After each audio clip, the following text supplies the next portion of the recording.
Bonjour Philippe Hérault. Bonjour Sandrine. Enchantée en fait de vous rencontrer et ravie que vous ayez accepté cette petite interview. Un plaisir. Pour commencer, je vais vous demander si vous avez une actualité et si ce n'est pas le cas, peut-être rappeler pour les lecteurs et les lectrices qui ne vous connaissent pas ce que vous avez pu écrire.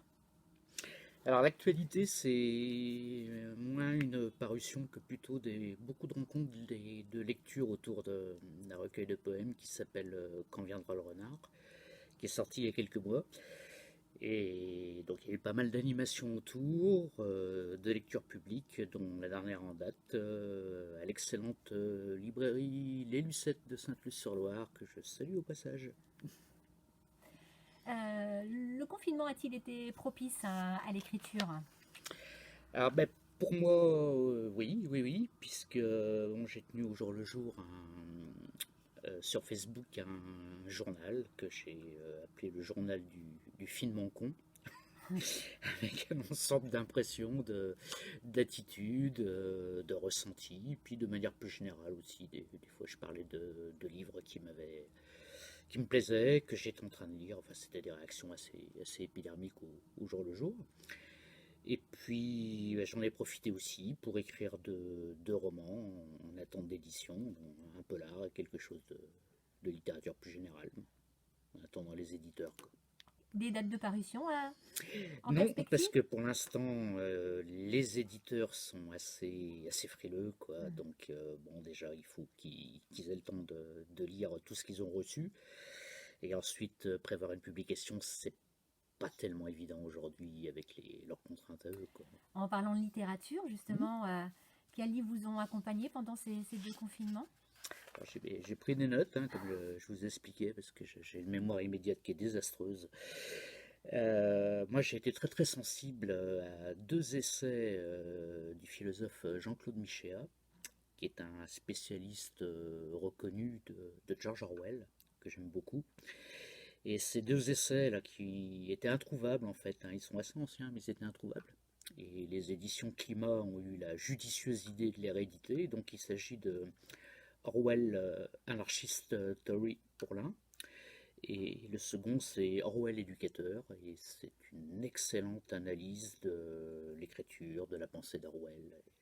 Ça donne d'ailleurs très très envie de le lire pour ceux qui ne l'ont pas lu.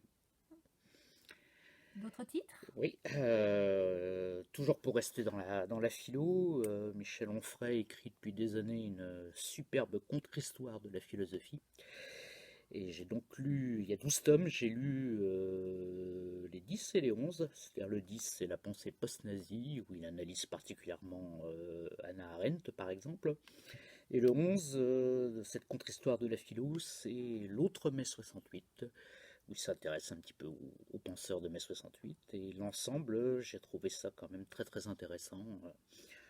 Qu'on ait mon frère ou pas, sa contre-histoire bon, permet d'aborder des gens qui sont nettement moins connus dans l'histoire de la philo. Et de ce point de vue-là, c'est plutôt formateur. Puis je termine avec un roman qui est vraiment un grand roman. C'est Été anglais, c'est le premier tome d'une saga qui s'appelle la saga des Casalets, qui met en scène une famille anglaise tout au long du XXe siècle.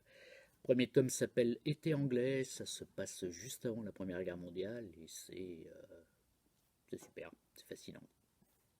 De la poésie? Vous qui écrivez de la poésie, ce confinement a-t-il été propice aussi à la lecture d'ouvrages de poésie, pardon, non pas de philosophie? Bah, j'ai relu quelques classiques. J'ai pas lu de poésie nouvelle, mais j'ai relu Apollinaire. J'en avais besoin pour mes cours parce que je suis professeur de français. Donc au lieu de relire quelques extraits pour le cours, bah, j'ai relu Alcool et les lettres à Lou. Bon, ça reste un grand moment, quoi. Incontournable, Apollinaire. J'avais une autre question à Je vous vous en prie. poser, à savoir quelle a été votre réaction lorsque on a qualifié la culture de non essentielle? Euh, je dirais que j'ai pas été surpris dans la mesure où bon, ça me paraît en adéquation totale avec cette idéologie néolibérale là, qui nous gouverne depuis pas mal d'années déjà. On est dans une approche complètement biologisée de la vie, hein.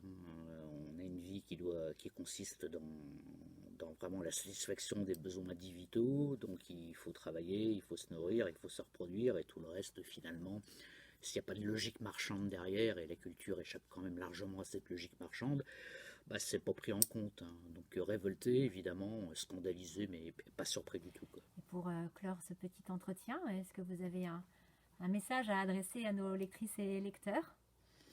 Oui, je cherche un dépanneur informatique.